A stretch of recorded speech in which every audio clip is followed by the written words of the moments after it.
Tradisyon na ng pamilyang Pilipino ang mamasyal sa Luneta tuwing Pasko. Bukod sa walang entrance fee, the best place din daw ito para sa family bonding. At live mula sa Maynila, nasa frontline ng balitang yan si Mobile Journal Amy Atienza. Amy, kamusta? Marami na bang namamasyal dyan? Nikki, isa nga ang Luneta Park sa paboritong pasyala ng ilan nating mga kapatid ang ngayong Pasko. Sa katunayan, maaga pa lang nasa parke na ang ilang pamilya, gaya ng pamilya ni Tatay Inigo.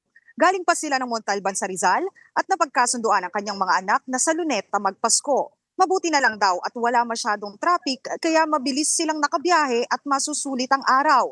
Ready na rin daw silang pagsaluhan ang simpleng handa gaya ng fried chicken at kanin.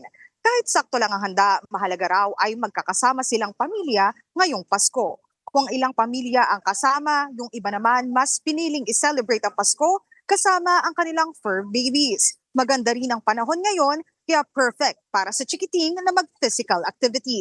Bukas din ang children's playground para sa gadget-free bonding experience.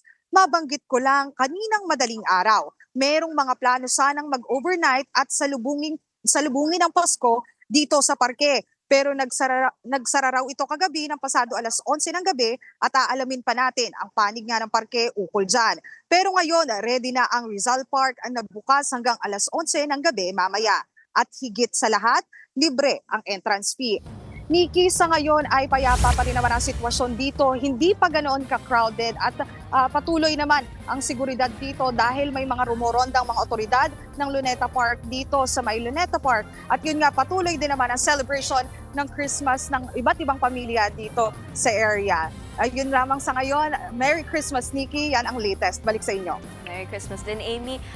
Matanong lang, no? Hindi naman ba mukhang uulan?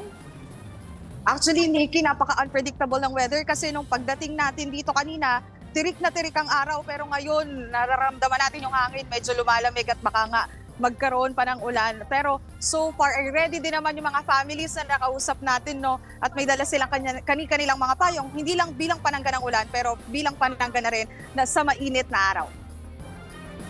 Yan ang Express Report ni Mobile Journal Amy Atienza. Mga kapatid, Nikki de Guzman po. Para sa pasada ng mga rumaratsyadang balita, mag-follow at mag-subscribe na sa social media pages ng News 5.